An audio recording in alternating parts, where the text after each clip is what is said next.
It's been a while in coming, but Honda Motorcycle and Scooter India has finally ventured into the electric vehicle segment with the Honda Activa E. 23 years after the Honda Activa was launched in 2001 and rightly called at one time the king of scooters, the Honda Activa brand is the most popular scooter brand in India, and HMSI wants to just build on that with the Activa E. Now let me quickly tell you about some of the features on the Activa E, starting with the range.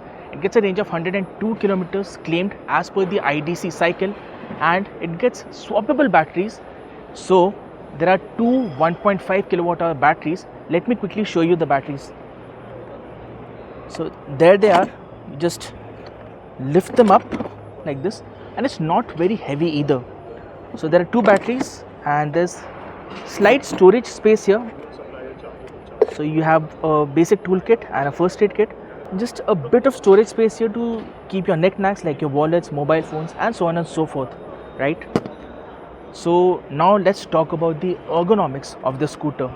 So if you sit on the Activa E, it's quite comfy. The seat height is very nice, manageable, approachable, and the handlebar we feel is slightly narrow, right? But overall the seating comfort and the ergonomics is quite nice, very comfortable. We will be riding the scooter, and you have to look out for the review of the Honda Activa E on NDTV Auto, which will be live sometime in Jan or Feb 2025. Now let's talk about the overall design of the scooter. Well, if you come to the front, then you'll see that it is a family scooter, and it is still very futuristic but basic, not over the top. The front apron has a nice sleek look to it, full LED lighting of course, and this is the LED DRL that you can see here. The scooter rides on 12-inch wheels. There's a disc brake and telescopic fork up front. At the rear there's a monoshock which is offset, and apart from that the overall look and feel of the scooter is quite nice, and it looks elegant, similar to the Activa of the old.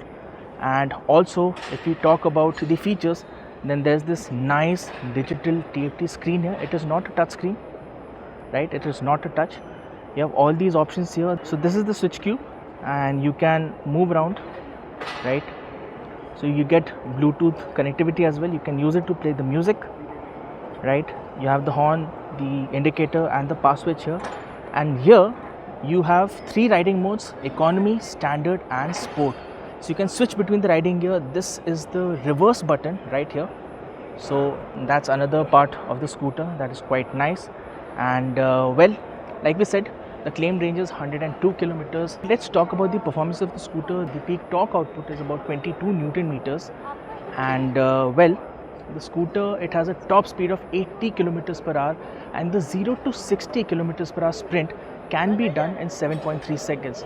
Now the scooter will be launched in Jan 2025 with deliveries beginning in Feb 2025, and to begin with, the Activa E will be launched in Delhi, NCR, Bangalore and Mumbai, where the Honda eSwap technology will be available. There will be many battery swap centers where you can just go and swap the batteries out.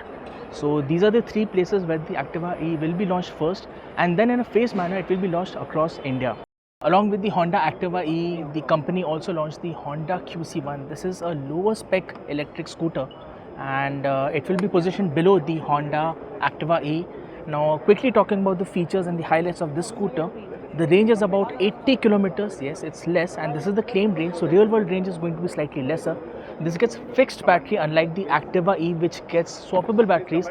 So the charging time of this scooter is about 4.5 hours from 0 to 80%, and if you want to charge it fully till 100%, it takes about close to 7 hours.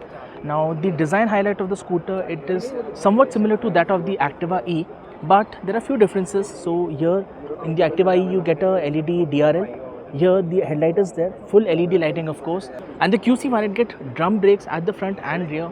There is telescopic fork up front, 12-inch wheel up front and 10-inch at the rear. And if I were to talk about the ergonomics, so the scooter seems to be very light. It weighs just 90 kgs, and the fit and finish, so to say, is quite nice. And if you can see here, there is a LCD console. It is not touch, so you can change the settings from here. And there are two riding modes, standard and economy, and the top speed of the scooter is about 50 kilometers which drops down to 30 in the economy mode. And along with that, if you were to talk about the overall design, it is not that great. It could have been better. Now let me quickly show you about the underseat storage of this scooter. So there is space for a half face helmet, like you can see. The total underseat storage is close to 26 liters, and you have the charging cable right here. And if you were to talk about small glove compartment here, so you can store your wallets, phones, bottle of water maybe. You have a USB port here, so you have a multifunction key slot here as well. And the deliveries of the scooter will begin in February 2025, and the bookings for the scooter will start in Jan 2025. So what are your thoughts on the Honda QC1? Do let us know in the comments below, right?